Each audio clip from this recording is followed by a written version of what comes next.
ఘటనపై నాగబాబు పెట్టిన Facebook పోస్ట్‌కు Ram Gopal Varma Twitter వేదికగా రిప్లై ఇచ్చారు.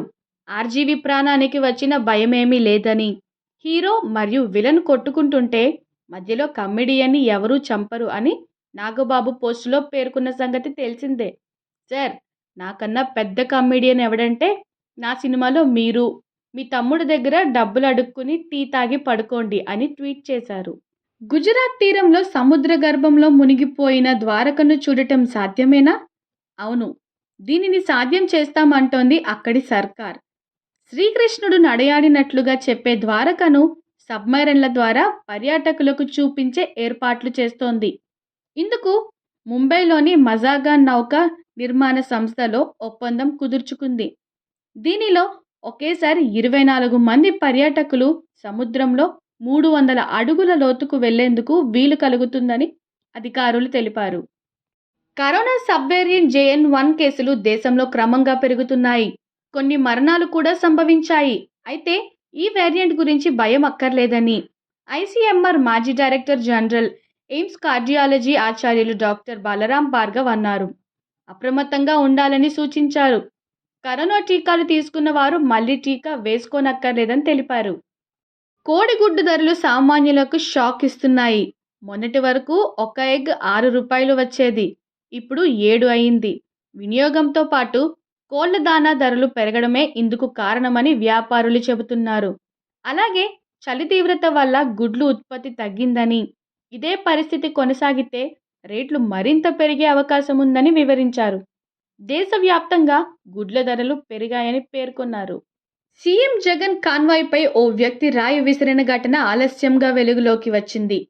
ఇటీవల జరిగిన పులివెందుల పర్యటనలో సీఎం కాన్వాయ్పై గురిజాలకు చెందిన దివ్యాంగుడు అయ్యప్ప రాయి విసిరాడు. అది ఇంటెలిజెన్స్ డీఎస్పీ వాహనంపై పడింది.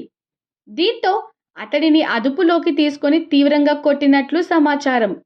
పింఛనుకు దరఖాస్తు చేసుకొని 4 నెలలైనా రాకపోవడంతోనే రాయి విసిరినట్లు తెలుస్తోంది. ప్రశాంత్ వర్మ దర్శకత్వంలో తేజ హీరోగా తెరకెక్కుతున్న చిత్రం హనుమాన్. ఈ సినిమా నైజాం హక్కులను మైత్రి మూవీ మేకర్స్ దక్కించుకుంది. ఈ విషయాన్ని తెలియజేస్తూ నిర్మాణ సంస్థ ట్వీట్ చేసింది.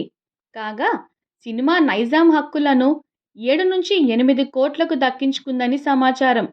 జనవరి 12న హనుమాన్ మూవీ థియేటర్లో విడుదల కానుంది. అనారోగ్యం బారిన పడ్డ విజయకాంత్కు కరోనా సోకడంతో మరణించిన విషయం తెలిసిందే.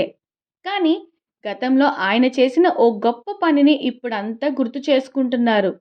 కరోనా సమయంలో చెన్నైకి చెందిన ఓ డాక్టర్ చనిపోగా తమ ప్రాంతంలో ఖననం చేయొద్దని స్థానికులు అడ్డుకున్నారు. అప్పుడు విజయకాంత్ తన సొంత స్థలంలో అంత్యక్రియలు చేసుకోవాలని సూచించారు. తన కాలేజ్కి చెందిన కొంత స్థలాన్ని ఇస్తున్నట్లు అప్పట్లో చేసిన ట్వీట్ వైరల్ అవుతోంది.